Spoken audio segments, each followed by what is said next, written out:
दुर्लभ जन्म मनुष्य जन्म प्राप्त करिछु तेणु तोर मुखरे सदा सर्वदा सत्य कथा उच्चारण कर कहीं सत्य केवल भगवत प्राप्ति होता है और सत्य वाक्य उच्चारण करने द्वारा मानवर अंतर्निहित शक्ति जागृत होता है। सत्य क्रिया कहिब सदा सत्यवाणी मिथ्यारे पटी पूरी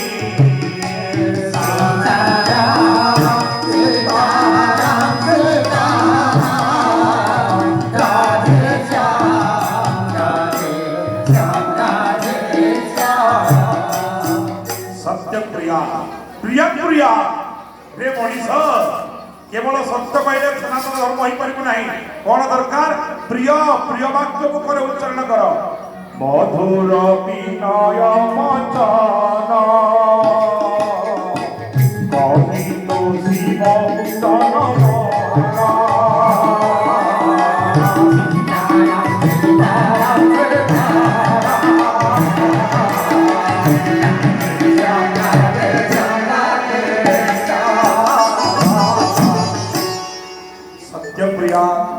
प्रिय प्रिय आमे सब बेले सत कहिबा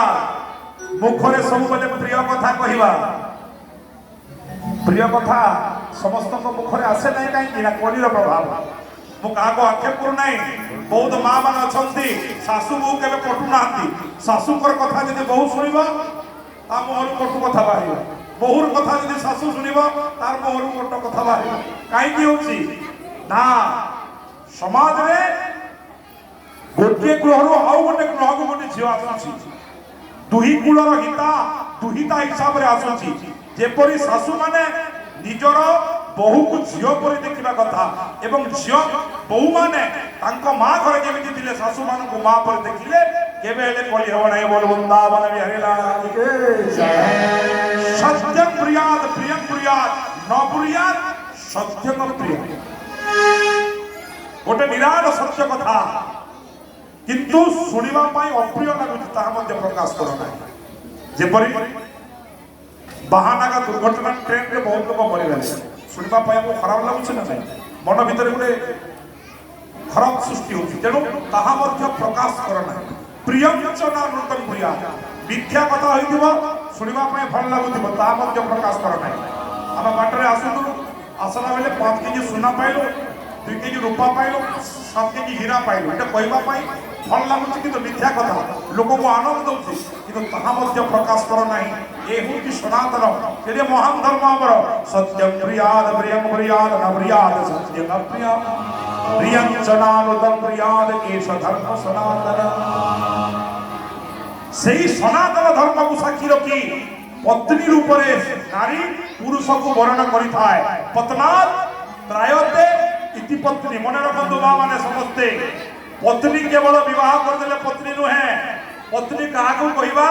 जे स्वामी को पतन उद्धार करे केमिति पतन बिल्डिंग रु पड़ जाऊ हाथ धरने पकाए पतन अर्थ केटा जदि जड़े स्त्री स्वामी प्रत्येक दिन जय श्री राम पूजन बानी फुटा धाने भी पाप नहीं जदि स्वामी प्रत्येक दिन मद पिउछन आसुछन माँ मैंने पानी फुटा धाले भी पाप ना दुर्गा हेले चलबा किंतु ताके पतन रु आपको उद्धार करबा पतन रु यदि उद्धार कला जने जुआ खेलु जन ताके भी सवार करना यदि माँ माने करि पारला से होते प्रकृति पत्नी बोल वृंदावन बिहारी लाल जय हो नारी को लक्ष्मी मध्य कहा जाए कि नहीं स्त्री मान को लक्ष्मी अर्थ कौन जी स्वामी को लक्ष्य पथ रे पहुंचाई पारे जनकर स्वामी चाष करुछंती तांको सहित बिल को जाइकरी हमें काम कर लागिबा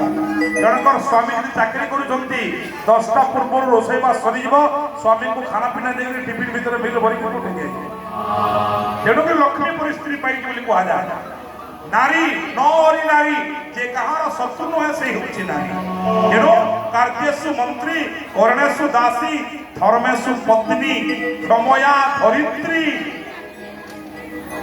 क्षमा देवारे नारी माने धरित्री सदृश कहीं जेपरी कीटरू ब्रह्म पर्यंत समस्ते धरित्री उपर रहुछु समस्त को क्षमा दउछन्ते धरित्री